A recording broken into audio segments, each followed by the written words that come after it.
देखिए, कई लोगों के मन में ये भ्रम है कि हम पप्पू यादव जी के साथ लाइव डिबेट में आए हैं, तो उन्होंने हमें फंड दिया होगा या सहयोग किया है। उन्होंने हमें किसी प्रकार से रिव्यू में कोई फंड नहीं दिया है।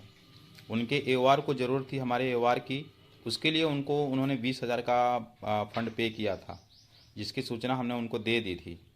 और इसके अतिरिक्त रिव्यू में चाहे सीनियर उतारना हो, चाहे उसमें आगे गतिविधि करना हो, उसके लिए उनके द्वारा कोई फंड, कोई मदद नहीं की गई है। और कई तरह से लोग हमसे बार बार व्हाट्सएप पे या ग्रुपों में पूछ रहे हैं कि आप उनके साथ लगातार आ रहे थे, तो आपको मदद क्यों नहीं कर रहे हैं।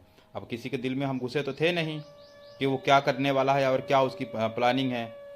तो इसलिए हम आपसे यह कहना चाहेंगे कि उनके द्वारा जो जिस वीडियो में भी हम आए हैं, उनके द्वारा किसी प्रकार की कोई फंडिंग नहीं की गई है। सिर्फ हमारे एओआर को उन्होंने 1 या 2 दिन के लिए अपने रेट को तैयार करने के लिए मदद ली थी। और इसको कुछ लोगों ने, हमारे साथ के जो लोग थे मनदीप सर के साथ मीटिंग में, उनको उन्होंने देखा भी होगा कि इनके एओआर ने हमारे एओआर से ऑनलाइन बात की थी, सब लोग ने भी देखा था। जी। और इसीलिए आप लोग को लग रहा है कि हमने कोई फंडिंग ली है, तो वह गलत है। अगर कोई कह रहा है कि हमने दिया है, तो मुझे प्रूफ दे दे। और जितना भी उसने फंडिंग दिया होगा, वो उतना पैसा हम खुद लगाएंगे। इससे ज़्यादा तो मैं आप लोगों से कुछ कह नहीं सकता। और रही बात रिव्यू की, तो रिव्यू को लगाने के लिए हमने किसी राज्य से कोई फंड नहीं लिया था, केवल हमने उत्तराखंड से मदद ली थी। हम लोग सिर्फ 63 लोग हैं, उन्होंने अपना चंदा वगैरह लगा करके रिव्यू दाखिल किया था।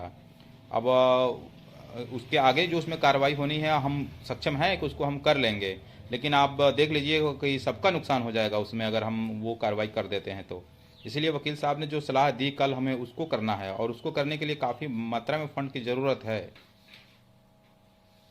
अगर आप लोगों को मेरी बातों पर यकीन नहीं है, तो आपकी जैसी इच्छा वैसे कीजिए।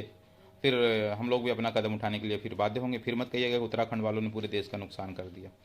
Thank you.